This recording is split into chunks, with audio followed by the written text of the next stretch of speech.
looks like two-time Oscar winner Mahershala Ali is signing on to yet another embattled production, as the announcement has come that the actor will be joining Scarlett Johansson in the upcoming fourth installment of the Jurassic World franchise. Stick around to find out what we know about the sequel that nobody asked for, and how this just might impact the future prospects of Marvel's Blade. I'm Brennan Sem for the New Wave Nerds. Subscribe down below for more nerd content and commentary. Now let's read the news. From The Hollywood Reporter, exclusive, Mahershala Ali in talks to star in new Jurassic World movie. Mahershala Ali, the two-time Oscar winner who was last seen in Netflix's hit thriller Leave the World Behind, is in talks to join Scarlett Johansson in Universal's new Jurassic World feature. Jonathan Bailey, Rupert Friend, and Manuel Garcia Rufo are already on the manifest for the project that is stomping toward a production start in mid-June in London, with Gareth Edwards in the director's chair. The studio is keeping plot details hidden in a can of Barbasol. David Koepp, the original screenwriter of Jurassic Park and The Lost World Jurassic Park, penned the script for the new installment. Now, I must admit, this is not something that I'm really interested in. As I alluded to in the intro, no, I don't think anybody was asking for this, especially after the poor performance of Dominion at the box office. Just absolutely horrible. I think everybody sort of felt that it was just a death knell, if it were an attempt to try and revitalize a franchise and bring in some more money after an incredibly disappointing film that was Fallen Kingdom. They had to bring back the original trio of Laura Dern, Sam O'Neill, and Jeff Goldblum to try and revitalize interest, and ultimately it didn't work. I think that film currently has, Dominion that is, currently has like 5 stars on IMDb, not going over well. So needless to say, despite the fact that I love the original Jurassic Park, and I actually like The Lost World too, and the original Jurassic World was fairly decent, I'm not interested in this whatsoever. But that being said, the cast list itself is pretty stellar and pretty stacked, and I'm a big fan of Gareth Edwards, who is in the director's chair, as previously mentioned. It's also a good sign to me that David Koepp has been brought on to pen the screenplay. Obviously, as mentioned in the article, he wrote the screenplay for Jurassic Park and the original sequel. David Koepp himself has a fairly interesting filmography, so I'm just going to take a look through some of these here. Obviously Jurassic Park, most well known for, probably the best film in his whole list. Interesting to me that he also did Mission Impossible, the original one from '96 with Tom Cruise. That's really weird to me. But if we're going through the rest of his filmography, there is a very, very weird spattering of projects here. Not most recently, but previous to that, we had Indiana Jones and the Dial of Destiny, not incredibly well received. We had the 2017 remake of The Mummy, another one that was not great. I think this is the one with Tom Cruise. Yes, Tom Cruise. I guess there he is right there. David Koepp. We also have Angels and Demons and the sequel of The Inferno. Not a particularly. I didn't think they were great films. I'm not a huge fan of the books either. I know that that's a pretty unpopular take, and a lot of people really enjoy them. But frankly, I wasn't all that interested. We have Ghost Town here with 2008 starring, I believe, Ricky Gervais. Yep, Ricky Gervais. This was really funny. Ricky Gervais is always funny, though, so what's the surprise there? 2005 remake of War of the Worlds. Zathura, a movie that I'm sure if I revisited now would not be good, but as a child, I really enjoyed it. And then we started to get some of the more interesting ones. Like we have 2002's Spider-Man, the Tobey Maguire one, an absolutely incredible film. One of the few superhero movies from back in the day that is truly good. I think Spider-Man 1 and 2 are some of the only superhero movies that I think could be described as capital G great. But then also mentioned we have, The Lost World, the sequel to Jurassic Park, which only has 6.5 stars. As I mentioned, I think it's pretty good. Clearly, a lot of people don't agree with me.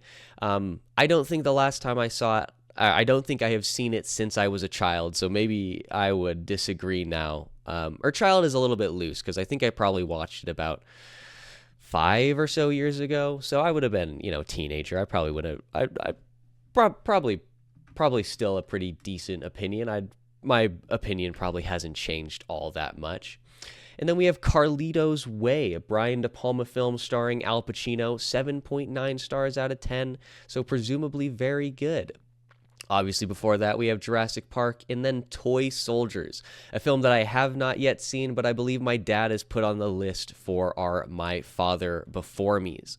So, a really weird spattering, right? There's some good things here from David Koepp that fill me with a little bit of hope, right? Obviously, the fact that he penned the original Jurassic Park and the sequel that I enjoyed, as well as Spider-Man and some other great films. It does fill me with a little bit of a happy feeling that maybe this will at least be fairly well done. But then there's some other things in there that give me pause as well. Now, I mentioned that Gareth Edwards was the director. This is somebody whose filmography is fairly limited as of now, but he is likely, as I would consider him, a rising star in the industry. I don't know if he's a rising star on the same level as like a Denis Villeneuve from the Dune franchise, right? Somebody who is relegated relatively to more niche films and is somewhat broken through. Gareth Edwards is not quite to that level, but he has some interesting films to his name. Obviously, we have the remake of the 2014 remake of Godzilla. I'm not a huge fan of the Godzilla franchise myself, but as far as I've heard, typically people who enjoy Godzilla have enjoyed this film. I did watch this one. I thought it was all right. The trailer is amazing. One of the best trailers ever cut. I think the music score in the background, I don't know why I remember this. I think it's very 2001-esque. It sort of reminds of when I guess their apes first encounter the monolith. It's very well edited. And then obviously we have Rogue One, a Star Wars story. This is one that I've definitely given my thoughts on ad nauseum. I definitely don't need to repeat them here. A great movie in my opinion. And then recently we have The Creator, 6.7 stars, so not as well received as one would hope.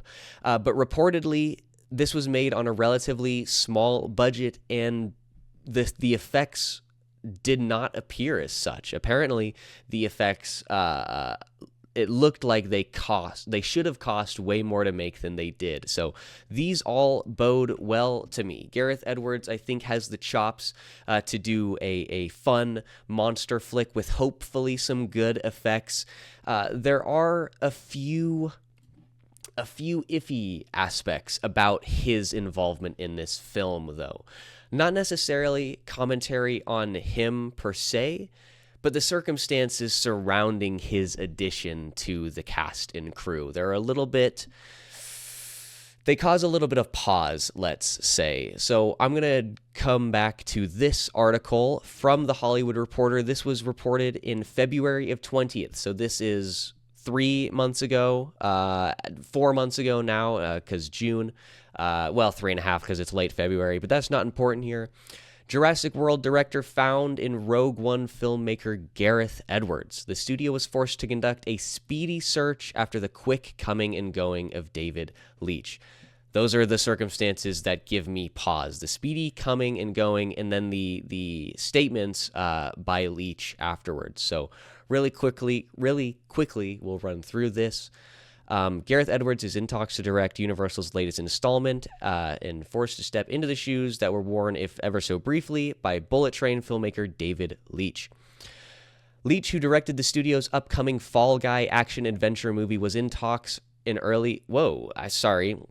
I didn't realize that this was the director of Fall Guy. This is one that was very well received. I think a relatively low box office, but definitely this is a modern action movie.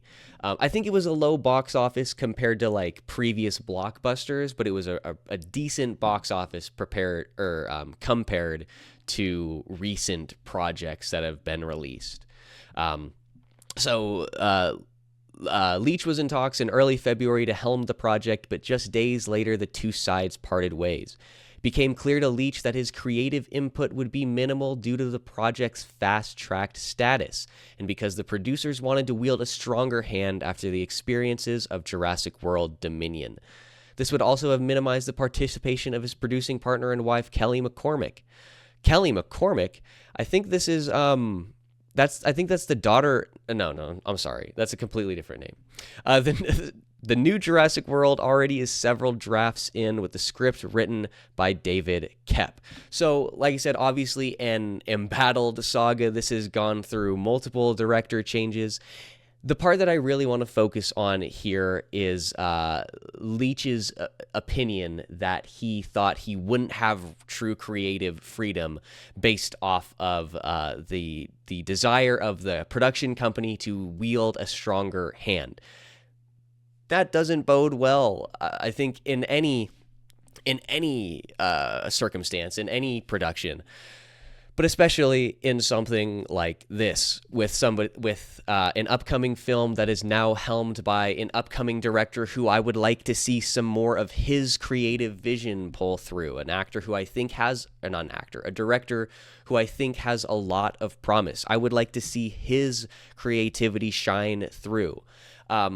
It also is a little bit weird to me that they're eyeing a production start of what did it say in the previous article here, of mid-June. Here we go. Stomping toward a production start in mid-June in London. It's weird. I'm sorry, I meant to switch. A production start in mid-June in London with Gareth Edwards in the director's chair. So we have production starting next month, and yet the Universal has still set the theatrical release as July 2nd of 2025. That's a really, really fast turnaround. That's a year from start of production to end. I don't think this is going to happen. I think this is going to have to get delayed. I think they wanted to have this, July 2nd release because they wanted to capitalize on the summer blockbuster time frame. Frankly, I think it's a stupid choice, if I'm being honest here. You're coming up against, in July of 25, you're going up against Fantastic Four. You're going up against, what's the other movie from DC? Superman. Oh, that was really stupid. Superman Legacy. We've got some heavy hitters, or what are presumably heavy hitters, especially in the nerd sphere, in the nerd niche. Now, granted, the Jurassic Park franchise isn't solely relegated just to nerds. It's much more of a blockbuster franchise. It's much less niche than like a superhero thing is. But still, I think you're coming up in a hard time, right? I don't think this is going to be a smart time frame for release. I think they're going to have to push it back. Not just because of these other films, but it's just such a quick turnaround. I just don't understand. Why is everything so fast? I mean, granted, they've had multiple different versions of the script. This just seems incredibly weird to me, and it doesn't bode well. I don't think that this film is going to be a callback to what we really want. I think this is just going to be a continuation of what we've seen with most Jurassic Park sequels. I think this is just going to be a continual letdown. Hopefully it's going to be better than Fallen Kingdom and Dominion, but I seriously doubt it given the incredibly short runtime, and not runtime, but given the incredibly short production timetable. I find it hard to believe that this film is going to be amazing. Now, that being said, Gareth Edwards has proven that he can do some great things under some not amazing circumstances. He can make a great Godzilla film following the terrible outing of I can't remember who directed the 97 Godzilla, and he can create a film that appears as though it's very high budget in the creator off of just a fairly relatively small budget. So Gareth Edwards can do a lot of things given some negative circumstances, but even that does not fill me with confidence. None of these things are really wanting are really causing me to want to spend the like $10 to go see this movie. Given the, like I said, embattled production, the various news stories that we've seen, I don't know if this is necessarily one that I'm gonna want to go watch. After the incredible letdown of the last Jurassic Worlds, I just don't think there's enough draw for me to see this. And all of the other news about the quick turnaround and the fact that they've had, different directors changes and all of this, it does not bode well. It does not bode well to me.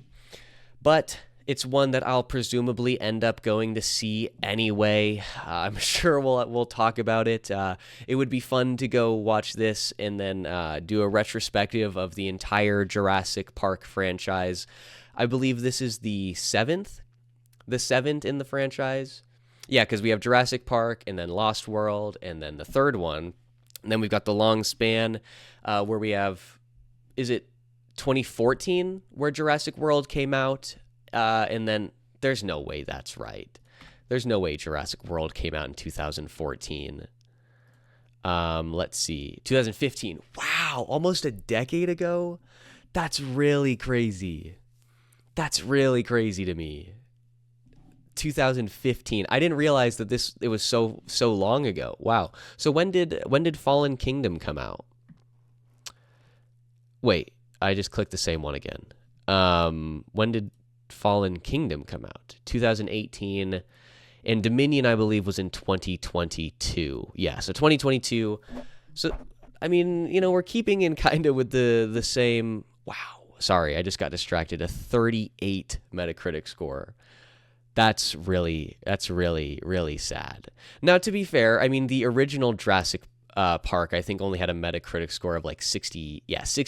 So not critically incredibly well received. But this film, I mean, the original one just get props because it was amazing with all the special effects, and it redefined a genre and redefined the blockbuster. Steven Spielberg is the king of the blockbuster. But I think, I don't know why they're making this film. I don't think anybody wants this. I don't think anybody is clamoring for it. I think the perception of the Jurassic Park franchise is that it is like the embodiment of the problem with modern Hollywood, right? Of just the continual return to these franchises that are beloved and the continual dilution of that product and releasing slowly more and more mediocre projects, just trying to make these millions of dollars and hope to capitalize on this nostalgia. It is just the Jurassic World franchise, I think, is the embodiment of that, especially following Dominion. It was a terrible outing. And I don't think anybody was clamoring for a sequel, and yet here we are with Jurassic Park 4. Like I said, Jurassic Park 4 set to release July 2nd, 2025. We now have Mahershala Ali joining Scarlett Johansson, Jonathan Bailey, Rupert Friend, Manuel Garcia Rulfo, and Luna Blaze. So like I said, we've got a pretty decent cast. Let me know what you guys think. Is this going to be good? I don't know. I don't think it's going to be good. But let me know. Are you excited for this film? Or like me, could you have cared less that they are making this? But we're going to shift topics a little bit now and further discuss, this film, but as it relates to the Marvel Universe through Mahershala Ali.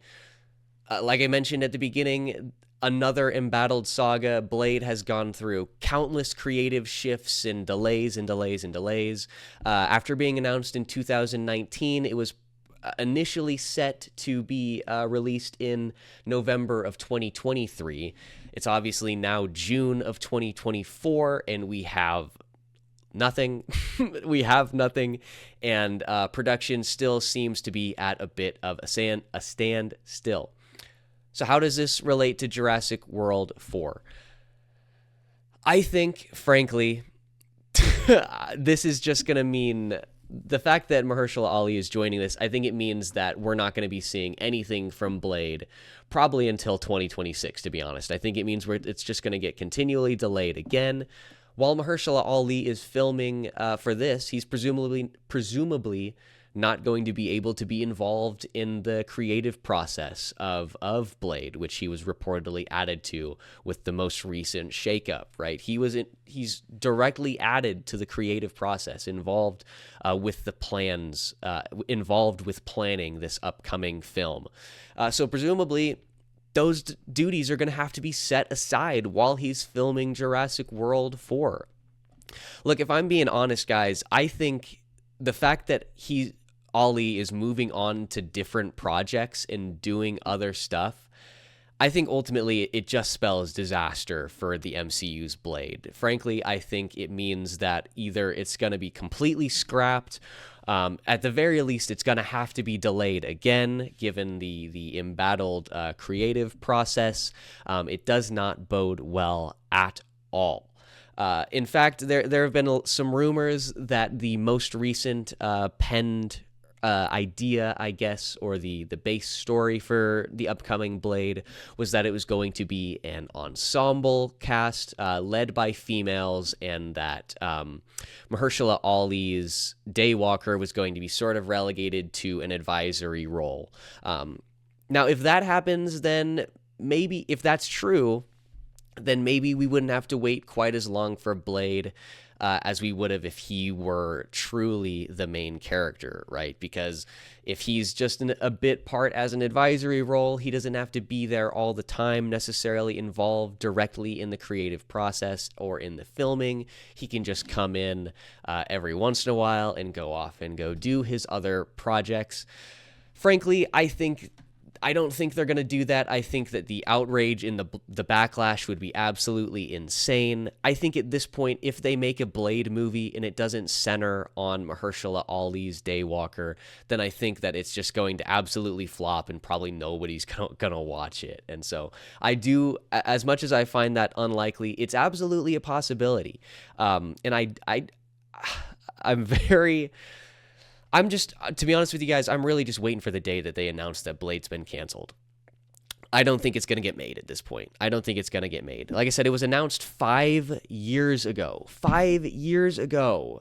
And granted, like, since then, we've had some we've had the SAG-AFTRA and WGA strikes to sort of throw a wrench in all of the plans of the film and TV production of the time. But that one period, I think it lasted for like 180 days or whatever. That period, 180? I don't think that's true. I know it's over 100, but I don't know if it's 180. It was a long time ago. Sorry, guys. But that one period does not explain all of the various changes and problems that we've had with this film. So my hopes are not high that it's going to be made. I really do think, honestly, that they're just going to shuffle it off. They're going to shuffle it off. And I wouldn't be all that upset about that. I'm not too interested in the Blade character. I know, obviously, Shade is a huge fan. He talks about it all the time. He loved the Wesley Snipes movies. I don't think I've actually seen any of them. Well, I know that I've watched part of the first one, but I don't think I've actually watched it. And I haven't seen any of the subsequent sequels. And I haven't read any of the comics, and so I really don't care. I really couldn't care less. Frankly, if we're going to get Mahershala Ali in the MCU, I would much rather see him reprise his role as Cottonmouth from the Luke Cage series. I thought his performance in that was absolutely amazing. I love that show. The story's great. The character is wonderful. He's such an interesting villain that I think I would really like to see come into the Marvel Cinematic Universe. If not just for the fact that he is, a tremendous actor and I really like the villain, just for the fact that I think we need to see more ground level stuff, right? I mean, obviously we're bringing in Daredevil, and we've got more ground level heroes than we've had in the MCU before. I just think that scope of conflict is really underutilized in the MCU writ large, and I would like to see it more. So I guess maybe that's why I'm not necessarily broken up about the prospect of Blade being canceled, is because I think Mahershala Ali could still come through in amazing ways and in ways that I would like more. All of this to say, guys, I wouldn't get your hopes up about Blade. I don't think this is going to be, I don't think we're going to be getting any good news anywhere in the future here. Obviously, I could be completely wrong, and in a couple months from now, after production wraps on this, they'll announce that they've finally got a script, they've got the idea down, and it's going to be led by Mahershala Ali, and it's going to be absolutely amazing. It's going to take the best parts of the character and leave behind, I don't know, the stupid parts of the MCU and bring together and you know, I don't know, pick up on another dangling thread that the MCU has left behind. Maybe it's possible. Maybe we'll get some updates here in the coming months. I'm not excited, but let me know, what do you guys think is going to happen with Blade? Let me know down below. Do you think it's going to actually happen, or like me, do you think it's just going to end up being canceled in the next year or so? Make sure that you subscribe below for more content. We will be back here tomorrow with another news segment, and I will see you guys then.